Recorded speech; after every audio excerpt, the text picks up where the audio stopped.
A recap on algebraic division. Given that 2x to the power 4 minus 3x squared plus x plus 1 divided by x squared minus 1 is equivalent to ax squared plus bx plus c plus dx plus e divided by x squared minus 1, find the values of the constants a, b, c, d and e.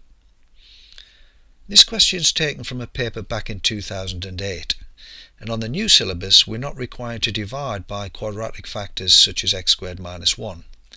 But even if we divide by a linear factor, the principles are just the same. Now before I divide algebraically, let's have a look at numerical division.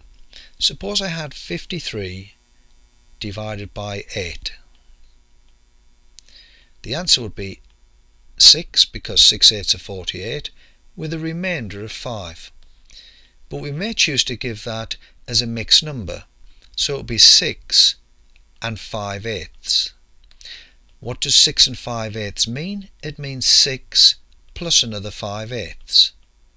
And that's the form we give the answer to algebraic division. And you can see that looking at the top line. The answer is ax squared plus bx plus c.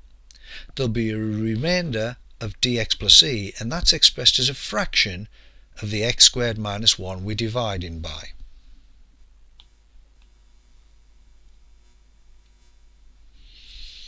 Now on to the algebraic division.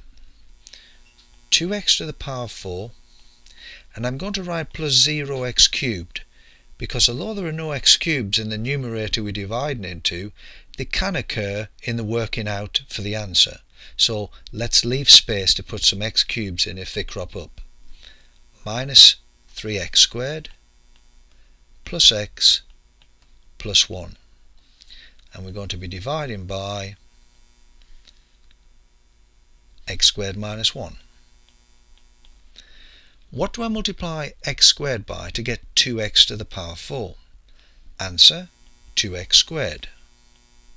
But that 2x squared gets multiplied by both terms in the x squared minus 1. 2x squared times x squared is 2x to the 4, and 2x squared times minus 1 is minus 2x squared. So I line that up under the other x squareds. Now we're going to subtract. We've used up that much. Let's see what's left. The x to the fourths have disappeared. The x cubes are not making any contribution. So let's look at the x squareds.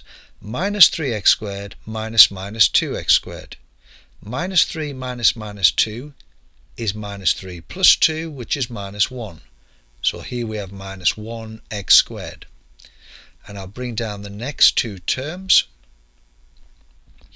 What do I need to multiply x squared by to get minus x squared? Minus 1. Minus 1 times x squared is minus x squared, and minus 1 times minus 1 is plus 1. Subtract. The x squareds have disappeared. Plus x take away 0 is plus x, and plus 1 take away plus 1 disappears. So the remainder is plus x, which means that this left hand side is equivalent to our answer of 2x squareds. I'll put in plus 0x, we'll need that, minus 1, plus, and we're going to have 1x is the remainder, plus 0 is no constant in the remainder, over x squared minus 1. And that will enable me to write down the 5 constants. A is equal to 2, b is equal to 0, c is equal to minus 1, d is equal to 1, and e is equal to 0. They're the 5 constants, and that completes the recap.